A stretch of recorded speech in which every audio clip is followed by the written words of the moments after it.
All right, what's up, guys? Like I said, well, first off, it's Cam Gwinology, and like I said, it's Thursday, so I'm talking about the Astros cheating scandal, and boy, is it interesting. So let's just start off with what we know. So the Astros are a really, really good baseball team, the Houston Astros.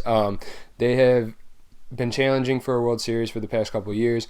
They won one in 2017, and it's been interesting since then. They were accused of stealing signs and everything, which in my head I'm thinking, okay, these players are recognizing signs and they're figuring out how to convey it to everyone else. In my head, that's not a big deal. But then they started investigating everything from the 2017 World Series, and it turns out there's a lot more to this than we thought. So they weren't just figuring out the sign patterns and stuff like that. They had a whole team with this. So what they were doing was they had a man sitting in the, you know what? We're going to do something we haven't done before. We're going to draw this out. So let's say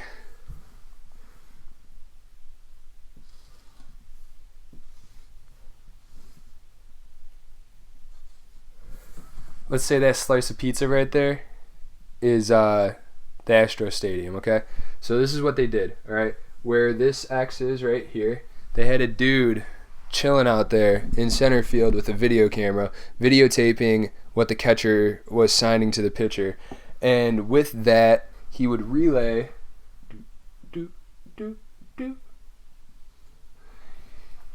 message over to that spot right there where the Astros bench was, and he would send texts over to one of the bench coaches to let him know what the sign sequence was from the catcher to the pitcher, to be able to know what pitch was coming up next. So what did the bench do when they got that information? Well, they had a drum, which is really just like a garbage can flipped over, and they would hit certain beats based off what pitch was coming next to be able to let the hitter know.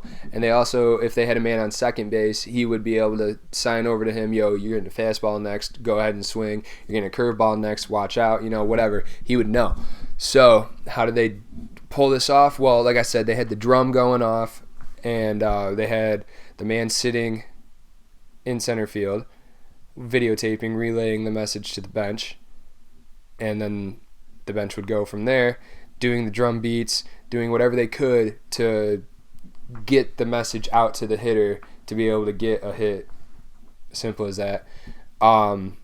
Very complex, very, very, very wrong. Like, once you put it in that context, like if you think about it, okay, this player figured out our signs and that's how they got our signs. No. They had a man videotaping and texting what the signs were to the bench. So then the bench knew clearly what was happening. That's a big no-no. That's really bad. Like, I would have been fine with the players figuring it out on their own, but when you got somebody else on the outside cheating for you to help you out, that's when it gets bad. So what do they do? Baseball found all this out and decided, all right, we are going to suspend your head coach, AJ Hitch, and your general manager, name escapes me, for a season, for just a full season. You're not going to have a manager. You're not going to have your general manager. That seems pretty okay. What do they do to the players? Nothing. Nothing happened to the players, despite the fact that the players were the ones pushing this issue further and continuing it, I guess is what we should say. So that being said, none of the players are in trouble for this at all. But the Astros owner decided, you know what? We're going to take this a step further here in Houston. You want our guys gone for a year? They're gone. Our general manager, fired. Our head coach, fired.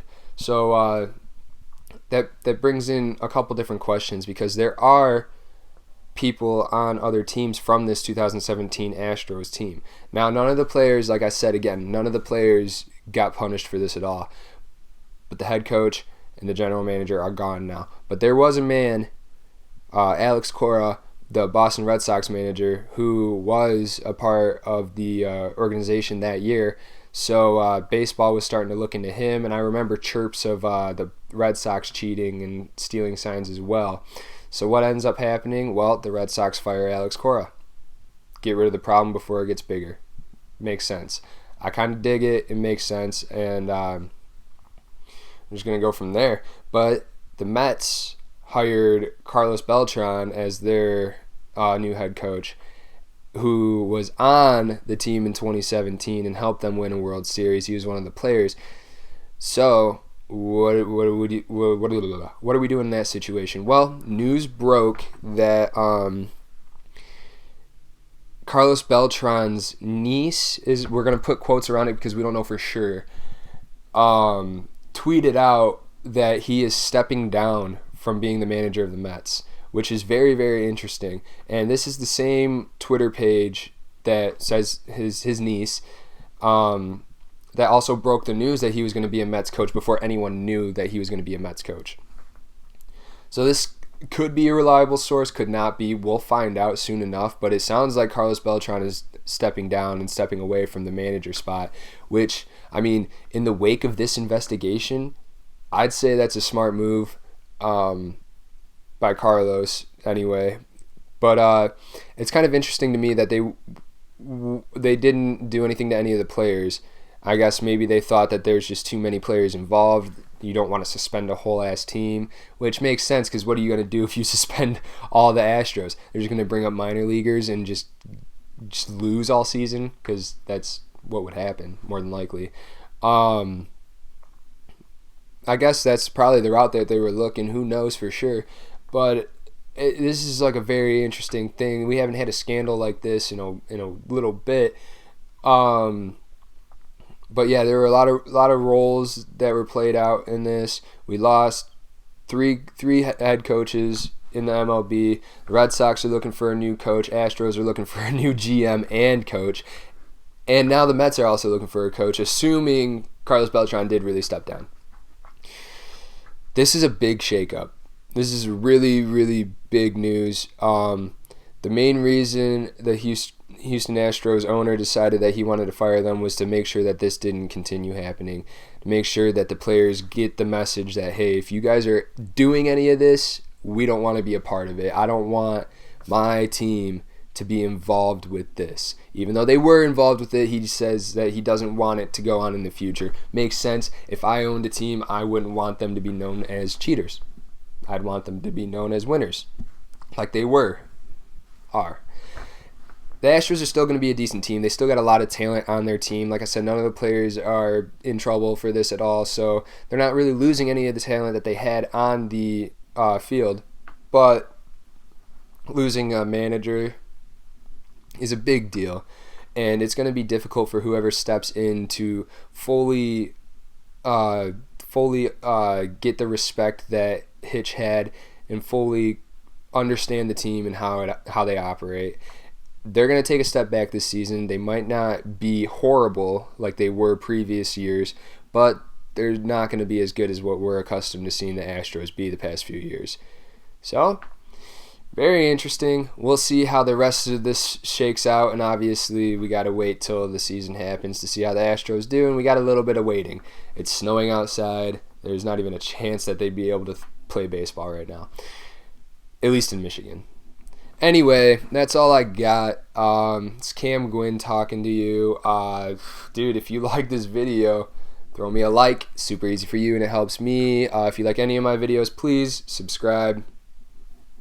Who knows what I'm talking about next.